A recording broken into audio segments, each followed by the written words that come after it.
Hey everybody, I'm reading Matthew chapter 9 out of the Old King James Version. Here we go, Matthew chapter 9, verse 1. And he entered into a ship and passed over and came into his own city, and behold, they brought to him a man sick of the palsy, lying on a bed. And Jesus, seeing their faith, said unto the sick of the palsy, Son, be of good cheer, thy sins be forgiven thee.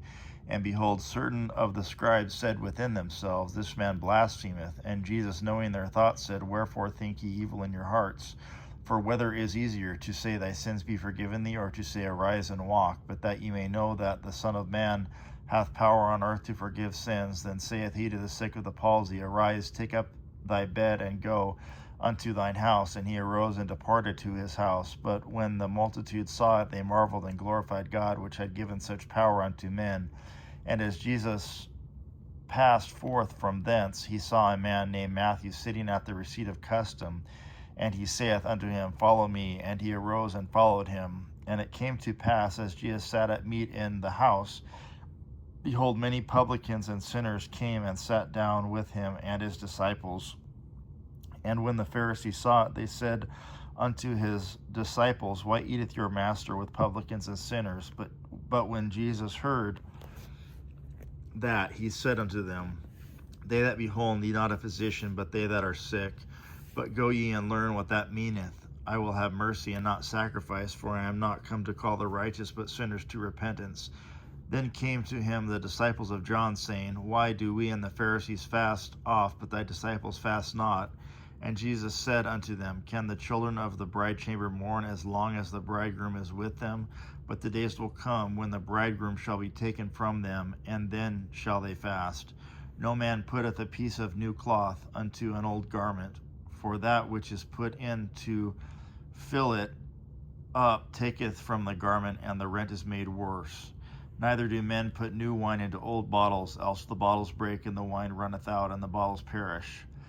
But they put new wine into new bottles, and both are preserved. While he spake these things unto them, behold, there came a certain ruler and worshipped him, saying, My daughter is even now dead, but come and lay thy hand upon her, and she shall live. And Jesus arose and followed him, and so did his disciples. And behold, a woman which was diseased with an issue of blood 12 years came behind him and touched the hem of his garment. For she said within herself, If I may but touch his garment, I shall be whole. But Jesus turned him about, and when he saw her, he said, Daughter, be of good comfort, thy faith hath made thee whole. And the woman was made whole from that hour. And when Jesus came into the ruler's house and saw the minstrels and the people making a noise, he said unto them, Give place, for the maid is not dead, but sleepeth. And they laughed him to scorn. But when the people were put forth, he went in and took her by the hand, and the maid arose, and the fame hereof went abroad into all that land. And when Jesus departed thence, two blind men followed him, crying and saying, Thou Son of David, have mercy on us. And when he was come into the house, the blind men came to him, and Jesus saith unto them, Believe ye that I am able to do this? They said unto him, Yea, Lord. Then touched he their eyes, saying, According to your faith be it unto you. And their eyes were opened, and Jesus straightly charged them, saying, See that no man know it. But they, when they were departed, spread abroad his fame in all that country. As they went out, behold, they brought to him a dumb man possessed with a devil. And when the devil was cast out, the dumb spake, and the multitudes marveled, saying, It was never so seen in Israel.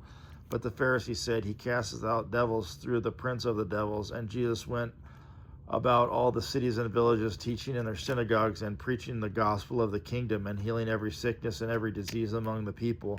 But when he saw the multitudes, he was moved with compassion on them, because they fainted and were scattered abroad as sheep having no shepherd. Then saith he to the disciples, The harvest truly is plenteous, but the laborers are few. Pray ye therefore the Lord of the harvest that he will send forth laborers into his harvest.